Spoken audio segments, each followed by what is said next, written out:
პათოლოგიების, დაავადებების განხილვა, მათი დიაგნოსტირება, მკურნალობა უჯრედულ და მეტიც მოლეკულურ დონეზე. ეს 21 საუკუნის მედიცინაა, სადაც მოლეკულური გენეტიკის, ბიოტექნოლოგიის, ტრანსლაციური მედიცინის მიმართულებები სულ უფრო მეტად ინტეგრირდება და სამართლიანად იკავებს უმნიშვნელოვანეს ადგილს.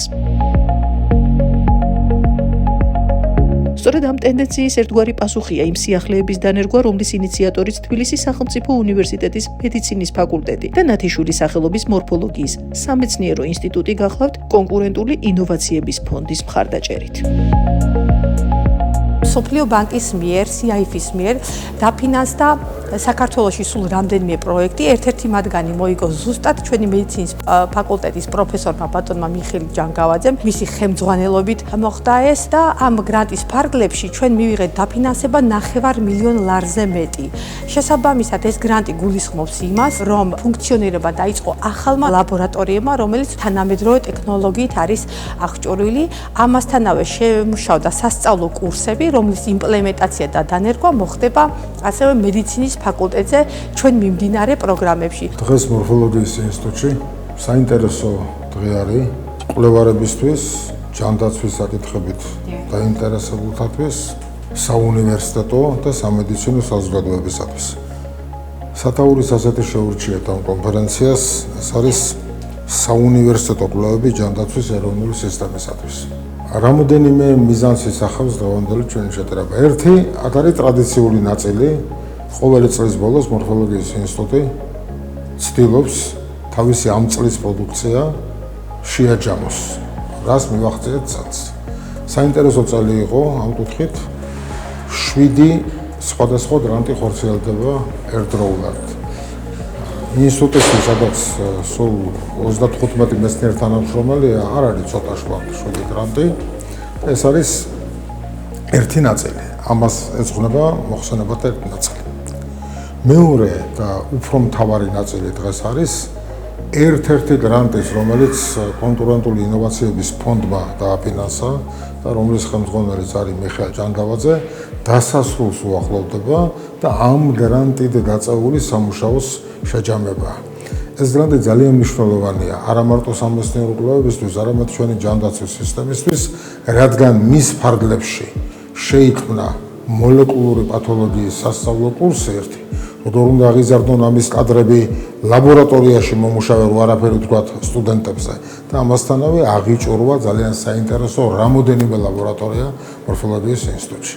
ამაზე იქნება დიდი მოხსენება ბატონ მიხეილის და მე ამ ლაბორატორიების წარდგენას და ამ კვლევის გეგმის გაცნობას. მესამე ნაწილი არის ეძღვნება ტრადიციულად ინსტიტუტში მიმდინარე კვლევებზე საუბარს.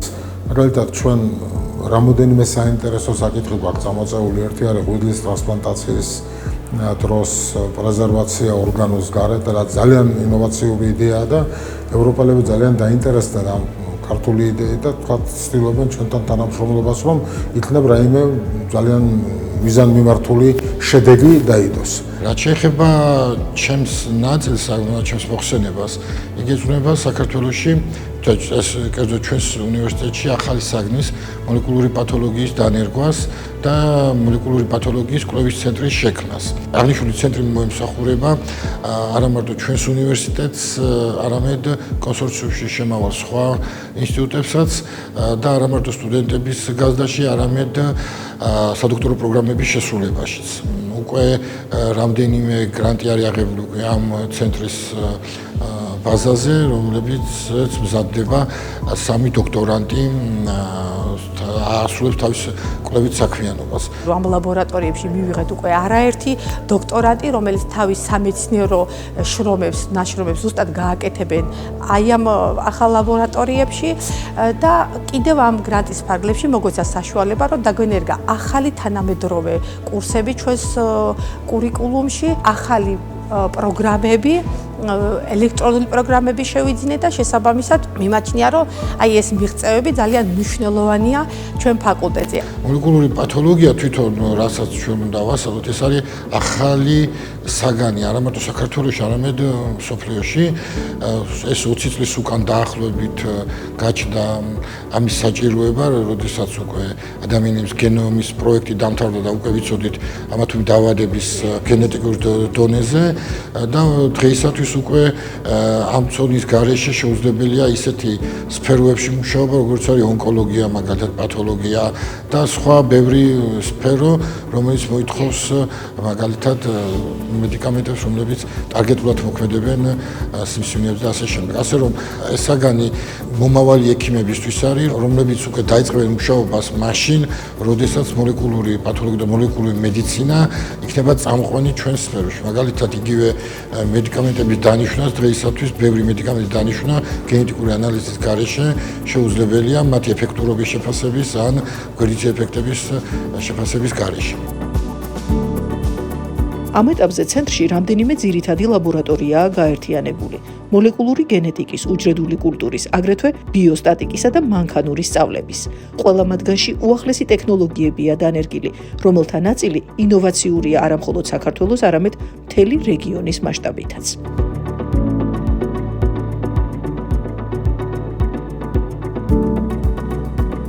მორფოლოგიის ინსტიტუტში გამართული ღონისძიება ერთგვარად შემაჯამებელი აღმოჩნდა დაწესებულების ერთწლიანი მუშაობისთვის. გაკეთდა საინტერესო მოხსენებები, განხილულ იქნა მიღწეული შედეგები, გამოიკვეთა მთავარი გამოწვევები. დღეს გამოვიდა ისე, რომ ვისარგებლე შემთხვევით, ვინაიდან არის ასეთი სერიოზული თავყრილობა, აქ არიან მოლეკულური მედიცინის სპეციალისტები, მოლეკულური მორფოლოგიის სპეციალისტები. ჩვენ ვიფიქრეთ, რომ შეიძლება წარმოვადგინოთ შედარებით ნაკლებად გახმაურებული ან ნაკლებად შესწავლილი თბილისში დღეს საქართველოში სისტემა.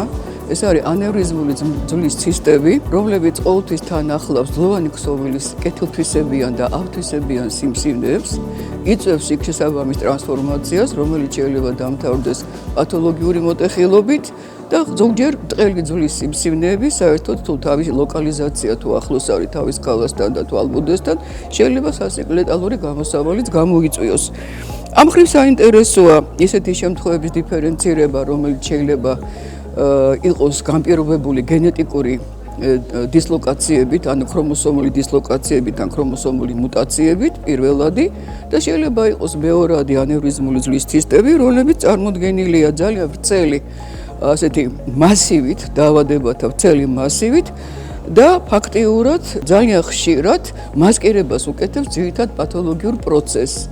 ამ შემთხვევაში ამ ჭრილში ჩვენ დავსახეთ ასეთი მიზანი ჩემს დოქტორანტთან ერთად, ეს არის ცნობილი ჩვენი პათოლოგანატომი დავით მაკარიძე, რომელიც ჩემი დოქტორანტია, მასთან ერთად მის მასალაზე ჩავატარეთ ასეთი კვლევა, ძალიან ღრმა მოლეკულური მარკერები, დაახლოებით 13 ასეთი მარკერი გამოვიყენეთ და მოხდა კლასიფიკაცია აი ამ მარკერების საფუძველზე და აღმოჩნდა, რომ ეს პროცესები ერთმანეთში შედის და ამ გაერთიანებული და მსგავსი პროცესები ხანდახან ზუსტი დიაგნოსტიკის ხელშემშელიც გახლავთ. აქვე არის საუბარი აპარატზე, რომელიც შეიქმნა ამ ინსტიტუტში, რომელიც აკეთებს წყლის ისეთ გაუხსნებელობას. მოქმედებს როგორც ანტიბიოტიკების გაჯერებული ხსნარი, ჩვეულებრივი წყალი. ამ დროს მისი დალევა უხიფათოა და მიკრობებს თქვათ ანადგურებს მხოლოდ ფიზიკური დამუშავების შედეგად.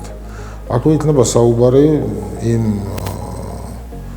მიმართულებაზე, რომელსაც ბატონი ნოდარ ხუდელი და ბატონი ზურაბ ჩხაიძე ხელმძღვანელობდნენ წელს დიდი დანაკლისი განაცხადა ინსტიტუტმა, ზურაბ ჩხაიძე გარდაიცვალა, დიაფი ჩხაიძე გარდაიცვალა, დირექტორის მოადგილე და ორი დიდი მიმართულება, ესე ცოტა ფრთამოტეხილია, სანამ ახლა სრულფასოვნად ის აღდგება. და ბოლოს ეს არის დღეს დეგუსტაციას თუ იყავით, ნახავდით პროდუქცია გამოშვებული. ჩვენს ინსტიტუტში კვლევა ჩატარდა ახალი დამატკბობელი შაქრის შემცველის, რომელიც არის ბატონ ნუგზარ ჯორლიძის ნოუ-ჰაუ დაპატენტებული. შეიძლება უცნაურად მოგეჩვენოთ, მაგრამ ამ ინოვაციური მიმართულებებისა და ტექნოლოგიების შესახებ გამართული ღონისძიების ფარგლებში ახალი საკვები პროდუქტის დეგუსტაციაც გაიმართა და რაც საგულისხმოა, აღნიშნული პროდუქტის მიღება სწორედ ამ ახალი ტექნოლოგიების გამოყენებით გახდა შესაძლებელი. ამავე სამეცნიერო ინსტიტუტის ბაზაზე ბატონი ნუგზარ ჯოგლიზის მიერ შეიქმნა კიდე ახალი ტიპის შაქარი, რომელიცაც გაცილებით ნაკლები მავნებელი ეფექტი არ იწვევს წონის მატებას და ასე შემდეგ და ზუსტად დღეს არის იგივე დეგუსტაცია აი ამ შაქრის პროდუქტების გამოყენების, რომელსაც გაცილებით ნაკლები მავნებლობა ახასიათებს. შესაბამისად მიგვაჩნია, რომ ეს არაერთი კვლევა, რომელიც აქ ჩვენთან მიმდინარეობს, ჩვენი პროფესორების და მეცნიერების ჩართულობით ძალიან მნიშვნელოვანია დღეს თანამედროვე მედიცინის განვითარებისთვის საქართველოში. ჯანმრთელობის მსოფლიო ორგანიზაციის პროგნოზებით 2030 წლისთვის დიაბეტი ტიპი 2-ის მქონე ადამიანთა რაოდენობა მსოფლიოში 30 მილიონს გადააჭარბებს. ამ კონტექსტში გასაგებია, რა მნიშვნელობა ენიჭება რაფინირებული შაქრის, როგორც თეთრი სიკვდილის უსაფრთხო ალტერნატივის შექმნას. დღეს ჩვენ შაქარს რომ ვიღებთ, არ ვფიქრობთ, რომ ეს ხვალ ან ათეროსკლეროზის სტიმულაციას მოუწყობს ხელს დაუშვათ, ან ფირკმლის დაავადება, დაგვემართება, იმიტომ რომ როგორც სიგარეტე მაგალითად, სიგარეტს ვეწევით და არ გვიჯერა რომ ჩვენ რაღაც მოგვემოვა ვიღაც სხვას. და ზუსტად ამან გამოიწვა რომ დაფიქრებულიყავით ჩვენ რა შეგვეძლო, ჩვენ და ჩვენ გვერდზე ვინც მეცნიერები იყვნენ ამ დარგში ჩართული, რა შეგვეძლო რომ ოდნავ მაინც ხელი შეგვეშალა ამ პროცესის განვითარებაში. ქონდა ბევრი მცდელობა, ქონდა სითხეში რაღაც გავაკეთეთ, რომელიც ეფექტური იყო, დაუშვათ შაქარზე არჩევთ კბილი და არც მავნე თვისებები არ ქონდა, მაგრამ სამწუხაროდ გემოთი არ შეეფერებოდა შაქრის გემოს. ჩვენ მოვიძიეთ ლიტერატურაში არის ესეთი დისახარიდი, შაქრების ჯგუფი, ბუნებრივი დისახარიდია, შაქრების ჯგუფს მიეკუთვნება, ტრიხალოზის სახელით წოდება. ეს არ არის ახალი ნივთიერება, ეს ნივთიერება შედის სოკოებში, შედის წყალმცენარეებში, მაგრამ იმდენად რთული იყო და იმდენად ძვირად ღირებული ამის მიღება, დისახარიდის მიღება, რომ სამრეწველო მნიშვნელობას კარგავდა. იაპონელებმა 2018 წელს მიიღეს ეს დისახარიდი სიმინდის ქარხმალის გადამუშავების შედეგად. ეს რაც წარმოადგენს, ეს დისახარიდი, ეს არის ორი არასრულფასოვანი გლუკოზის მოლეკულა დაკავშირებული ერთმანეთთან H და C ელემენტად. და როდესაც ორგანიზმში ხდება ეს ტრიხალოზა, არის ფერმენტი ტრიხალაზა, ნაცლავის ფერმენტი, რომელსაც ბაქტერიული ფლორა გამოიმუშავებს, ნაცლავის ბაქტერიული ფლორა შლის ამას ორ გლუკოზის მოლეკულას, როდესაც იშლება, აღდგება ორი სრულფასოვანი გლუკოზის მოლეკულა. მაგრამ ეს პროცესი საკმაოდ ხანგრძლივია. და აქედან გამომდინარე, თუ ჩვენ შაქარს, ანუ სახაროზას მივიღებთ და უკვე კუჭში იშლება ფრუქტოზად და გლუკოზად და ნახევარსაათში უკვე სისხლში ადის და გლუკოზის დონე სწრაფად იზრდება სისხლში და ეს აუცილებლობას იწვევს, რომ გამოვიდეს დამატებით ინსულინი. ამ შემთხვევაში ეს იმდენად ნელა ადის სისხლში, რომ არ საჭიროებს დამატებით ინსულინის გამოყოფას. ეს იყიდება უკვე შაქარი მაღაზიებშია, მაგრამ ამ შაქრის დამზადებული პროდუქციის დეგუსტაცია იყო და ბევრმა ძალიან ვერც დაინახა, ასე იგი განსხვავება, რომ არ არის ჩვეულებრივი შაქარი. და ამ დროს ის ნამცხვარის და ის წვენის და ის ჩაის გაცილებით დაბალკალორიულია, იმიტომ რომ პრაქტიკულად ეს შაქარი, ვთქვათ, კალორიულობის მატებას ხელს არ უწყობს, მერეთით ეწინააღმდეგება. ეს არ არის გათვლილი დიაბეტიანებისთვის, უკვე როცა დიაბეტი ჩამოყალიბდება, ეს არის გათვლილი იმისთვის, რომ არ ჩამოყალიბდეს დიაბეტი. ანუ შევამციროთ შაქრის მოთხოვნილება, ყოველდღიური შაქრის მოთხოვნილება, რომელიც დღეს სტატისტიკურად დათვლილია და საშუალოდ ერთი მოსახლე იღებს დღეში 140 გრამ შაქარს. ეს არის 4-ჯერ მეტი ნორმას. ამ შაქარს თუ ჩაანაცვლებ მაგალითად იმ პროდუქტებში, რომელიც შაქარი შეიცავს, იგივე ლიმონადი, იგივე კომპოტი, და 100 გრამის მაგივრად მიიღებ 6-ჯერ ნაკლებს. ანუ დაუშვათ 20 გრამს, 120 გრამის ეს 20 გრამი იმდენად მცირეა და თანაც გამომდინარე თავის როგორც ვთქვათ მეტაბოლიზმიდან, რომ საერთოდ არანაირ გავლენას არ ახდენს ინსულინის აპარატზე. ასე რომ ყველაზე ტკბილი დაავადებისგან თავდაცვა საქართველოს მოსახლეობას უკვე ქართველი მეცნიერების მიერ მიღებული პროდუქტით შეუძლია. შაქრით, რომელიც საგემოვნო თვისებებით არ ჩამოუვარდება რაფინირებულს, ფასით კი უფრო ეკონომიურიც გახლავთ. ფასი შაქარზე უფრო იაფი გამოდის ფაქტიურად. ჩვენ ყოველ შემთხვევაში ესე ვყიდით, იმიტომ რომ 1 კილო არის 6 კილო შაქრის ტოლფასი. თავის საგემოვნო თვისებით, ანუ თქვენ თუ იყიდეთ 6 კილო შაქარი რომ უნდა გეყიდათ და ამის მაგალითად იყიდით 1 კილო შაქარს, დაგიჯდებათ იმაზე იაფი და უფრო დიდხან გეყოფათ ვიდრე 6 კილო შაქარი.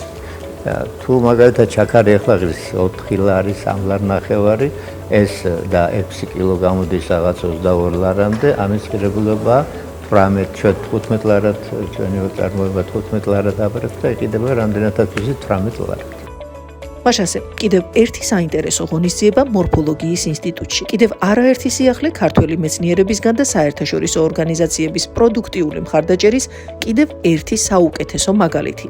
ასეთი აღმოჩნდა შემაჯამებელი სამეცნიერო შეკრება თავის ინოვაციური მიდგომებით ცნობილ ინსტიტუტში. ტრადიცია გრძელდება.